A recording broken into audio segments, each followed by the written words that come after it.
history cars is when you're taking them apart, you get to see all the hidden little things in behind that gets your mind wondering. Now the story goes on this car that before Cort got it, a younger gentleman, I forgot his name now, I'm so sorry, it's in my past videos. Anyway, he had taken the car originally to Jack Williams, and Jack Williams had chopped it, and then he sold it to Cort, and that's when Cort started working on it. Okay, so there we go.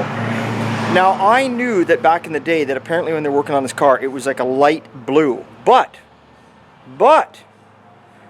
I'm removing the nose here this Sunday here, working on her, and I noticed that we got some red paint, so let's take a look.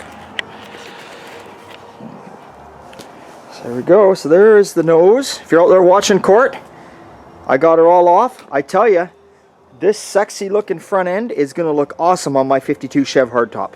It'll bolt right on. I'm just messing with you. I would never do that to this car.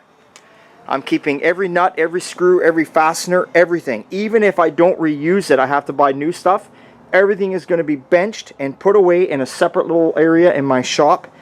So later in the future, anything that would have went on this car that came off because it was just, you know, too bad, will at least be there for it. But anyway, here we see the red paint. But this car was never shown with red paint. But there you are. This, you can just see it, is the blue when they started on it. But it looks like somebody had painted red over it. At least there was never any mention from Cort to me about the red. Look at how you can see the green drips running down, because this was all covered up, right, with the fenders. All the green drips running down, and there's some more blue paint under there. Okay, so there is blue, see? So maybe somebody at one time rattle canned that had the firewall painted red when they were showing it. That could be. Because there was a period there, like I say, the original owner took it to Jack, had it chopped, then Cort was the main guy that finished and built this car, like finished it off. And then from there, it went to oh God, I'm forgetting names here now, Bruce Metcalf. And Bruce Metcalf was the last guy to have it. Then he sold it, and then the car disappeared for a few years. And then Terry found it in 1973, sitting alongside a gas station. And he's had it ever since then. I believe it was 73. I'm pretty positive, because American Graffiti, I think, came out in 74. And Terry had the car then already. I could be 1 or 2 years off here. Now this, like I said earlier, this 350 engine actually is a rebuilt 350 engine. It's just not the prettiest engine. So this is going to help me out a lot, because I do not have to rebuild this engine. I'm going to take it apart, look it all over, re-gasket it, go through it, obviously detail it a hell of a lot better than that, and make it look a little more period correct. And that's going to help me out there. Wiring harness in the car, I replaced the wiring harness in this car complete around 4 years back. I already did the wiring harness. So right there, I don't need to do nothing there. But you can see what I mean, how it was just all, you can see down there, it was just all factory undercoated back then. And I'm going to clean it up, and that's going to be that. But you see, there's some more of that red paint. Still got the old rubber seals that are in here. Usually they go missing over the years. There's the old City of Vancouver inspection sticker. 1964 it looks like. Now you can see here what they did back in the day.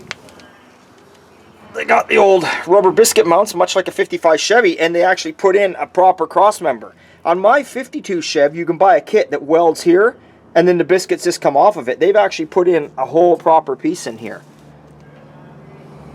Because you have to remember that the mounts that would have went on the side back then, they didn't exist. Well, they did, but you know what I'm saying, like you couldn't buy weld-on kits for that back in the 60s. You can today, but not then. This was what you were buying.